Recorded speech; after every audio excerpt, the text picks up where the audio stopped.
नमस्कार प्रेक्षकांनो, लग्नानंतर होईलच प्रेमच्या आजच्या भागामध्ये आता इथे काव्या खूप फेकाफेक करत असते.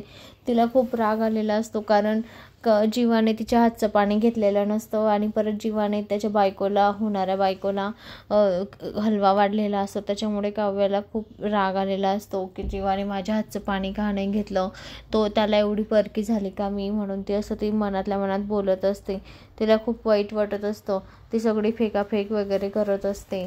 सगळे फ्लावर पॉट वगैरे सगळं तिने फेकलेलं असतं. सगळी रूम अस्ताव्यस्त झालेली असते. तर ती आता बाथरूममध्ये जाते आणि शॉवर चालू करून देते. त्या शॉवरच्या खाली ती उभी राहते आणि ती खूपच चाव करत असते की मी कुठून लग्न केलं, जीवाचं आणि माझं चांगलं लग्न झालं असतं, उगाचच मी लग्न केलं पार्थसोबत, असं तिला पश्चाताप होत असतो.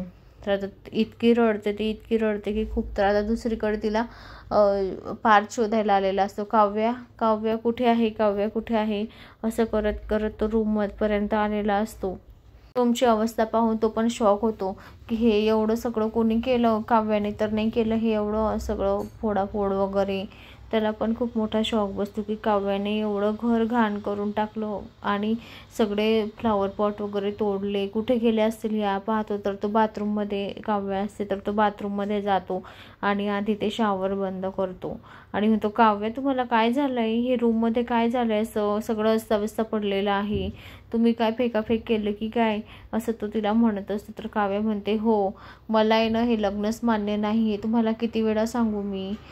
तर आता हा पण तिला चांगली सुनवतो पार्थ. काव्य तुमचीच नाही मरण होत आहे, आमचं सुद्धा मरण होतं तरी आम्ही काही एवढं दाखवत नाही आहे. तुम्ही सगळे रूम फेकाफेक वगैरे करून बघा ती रूम कशी केली आहे. फक्त तुम्हालाच वाईट नाही वाटत आहे, आम्हालाही वाईट वाटते पण आम्ही दाखवत नाही आहे, आम्ही मनातल्या मनात ठेवतो आहे. तर आता काव्य म्हणते, हो ना मग तुम्ही मला शब्द द्या की आपण यातनं 4 जण मोकळे होऊन जाऊ. आपल्याला लग्न ठेवायचं नाही आहे, हे मला डिवोर्स हवा आहे आणि आपण तुम्ही दोघी डिवोर्स द्या, आपण 4ही मोकळे होऊन जाऊ. ती नंदिनी ताई तर माझं ऐकत नाही आहे पण तुम्ही तरी ऐका माझं, असं आता काव्या म्हणत असते.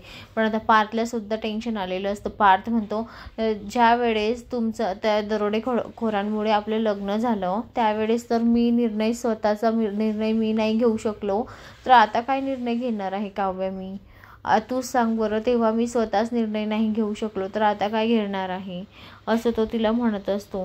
पण आता काव्या म्हणते की अहो पण मला खरंच तुमच्यासोबत नाही संसार करायचा आहे, माझी स्वप्न वेगळी आहे. तेव्हा आता पार्थ म्हणतो, आता काय करणार मग, शांततेत डोक्याने विचार करा ना, असं तोडफोड करून काही होणार आहे का आणि त्यातनं काही आपल्याला मार्ग दिसणार आहे का, तुम्ही त्यात धरतात आणि डायरेक्ट फोडतात, असं चालू आहे तुमचं. आम्हा तिघांनाही दुःख आहे पण आम्ही कधीच दाखवली नाही. पण आता काव्या हात जोडते पार्थ समोर आणि म्हणते, हे बघा पार्थ, तुम्ही काही करा पण मला डिवोर्स हवा आहे, मला या घरात राहायचं नाही आणि तुमची बायको म्हणून तर मुळीच राहायचं नाही आहे, तुम्ही काहीही करा. तेव्हा आता हे ऐकून पार्थला खूप मोठा धक्का बसतो. पार्थ म्हणतात, तुम्ही काय बोलताय, तुम्हाला तरी समजतं आहे का, आपण तुमच्या आईवडिलांमुळे माझ्या आईवडिलांसाठी आपण हे लग्न केलं आणि आता आपण परत डिवोर्स घ्यायचा, लोक काय म्हणतील, लोक तोंडामध्ये शेण घालतील, तुम्ही काय बोलताय, तुम्हाला तरी कळतंय का, असं पार्थ आता तिला म्हणत असतो. पण ती काही ऐकायला तयार नसते. ती म्हणते, नंदिनी ताई सुद्धा संसाराला लागली पण मला संसाराला लागायचं नाही आहे, मला हा संसारच करायचा नाही आहे. तेव्हा आता पार्थ म्हणतो, चला बरं तुम्ही आधी बाहेर चला, फ्रेश व्हा, आपण विचार करू. शांततेत बसून विचार करता येतो ना, तुम्ही तोडफोड चालू ठेवतात नुसते.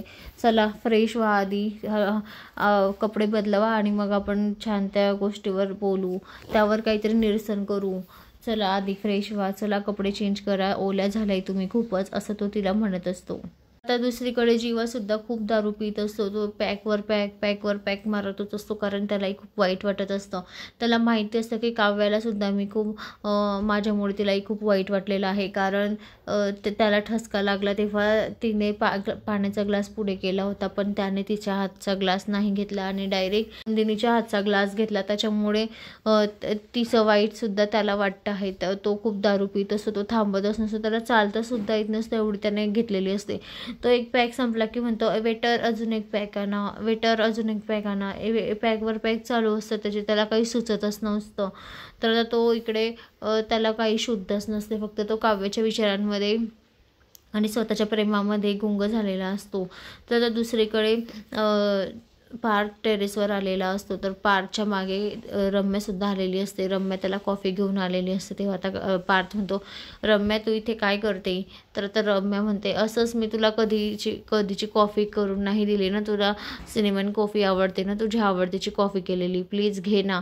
तर आता पार्थ म्हणतो, नाही माझी इच्छा नाही आहे घ्यायची. पण तर रम्या म्हणते, अरे घे ना, एवढे प्रेमाने बनवली मी तुझ्यासाठी, किती दिवस झाले तू माझ्या हातची कॉफीच प्यायलाच नाही, तर घे ना प्लीज. हे बघ, टेन्शन तर हे असतातच, टेन्शन तर चालूच असणार आहे, पण आता टेन्शनमुळे का आपलं खाणं पिणं सोडून देणार आहेस तू? तेव्हा आता पार्थ ती कॉफी घेतो आणि म्हणतो, थँक्यू रम्या. तेव्हा तर रम्या म्हणते, इट्स ओके. रम्याला खूप आनंद झालेला असतो, कारण पार्थने तिच्या हातची बनवलेली कॉफी घेतलेली असते. तर रम्या म्हणते, पार्थ तू काळजी नको करू, होईल सगळं व्यवस्थित, तू काय एवढं टेन्शन घेतो आहेस? पण आता तो त्याचा विचारात असतो. त्याचा पुढील भागात आपल्याला असं पाहायला मिळतं की आता नंदिनीने जीवाला रूममध्ये आणून झोपवलेलं असतं, त्याचे शूज वगैरे सगळं काढून त्याला झोपवलेलं असतं. तर आता जीवाला शुद्ध येते आणि उठायला लागतो. तर तेवढ्यात आता तिथे नंदिनी आली असते. नंदिनीने 2 दारूचे ग्लास आणलेले असतात, ते पाहून त्याला खूप मोठा धक्का बसतो. तो तिच्याकडे बघतच असतो. तेव्हा तर नंदिनी म्हणते, उठलास, झोप झाली तुझी, चल हे घे आता, हा एक ग्लास तू घे, हा एक ग्लास मी घेते, आपण दोघेही बसून पिऊ बरं का. तेव्हा आता जीवा नाही म्हणतो, नाही नंदिनी नाही, नको. तेव्हा आता नंदिनी म्हणते, नाही पैसे तुला, तर ठीक आहे तू नको पिऊ, पण मी पिते. पण हे बघ, याच्याने जर कधी आपलं टेन्शन दूर होत असेल ना, तर मग आपण पिऊया ना दोघंजण, मग काय हरकत आहे, टेन्शन आपल्या दोघांची दूर होतील. तर त्या नंदिनी तो ग्लास तोंडाजवळ नेते आणि म्हणते, तेव्हा जीवा म्हणतो, नंदिनी नका पिऊ हे. तेव्हा आता नंदिनीचा हात तो धरतो आणि तिला नाही सांगतो प्यायला. सॉरी, चुकून ते माझ्याने काल जास्त पिली गेली, बाकी काही नाही, असं तो तिला सांगतो. तेव्हा आता नंदिनी म्हणते, अहो प्या हो, टेन्शन जातं नाही याच्याने, मग आपण दोघेही पिऊ, आपल्या दोघांचंही टेन्शन कमी होईल आणि निघून जाईल टेन्शन. तेव्हा आता जीवाला खूप लाज वाटत असते त्याचीच. तेव्हा आता नंदिनी म्हणते, अहो घ्या, तो काळजी नका करू, तुम्हाला तुमची चूक कळाली ना, त्याच्यामुळे तुम्ही काही टेन्शन घेऊ नका आणि घ्या, हा काढा आहे, हे काही दारू वगैरे नाही आहे. तेव्हा आता त्याच्या जीवात जीव येतो. तेव्हा आता नंदिनी पण गालातल्या गालात असते आणि म्हणते, हा काढा आहे, ही दारू नाही आहे. तर मंडळी, अशाच मालिकेच्या नवनवीन अपडेटसाठी चॅनलला लाईक आणि सबस्क्राईब करा, शेअर करायला विसरू नका. धन्यवाद.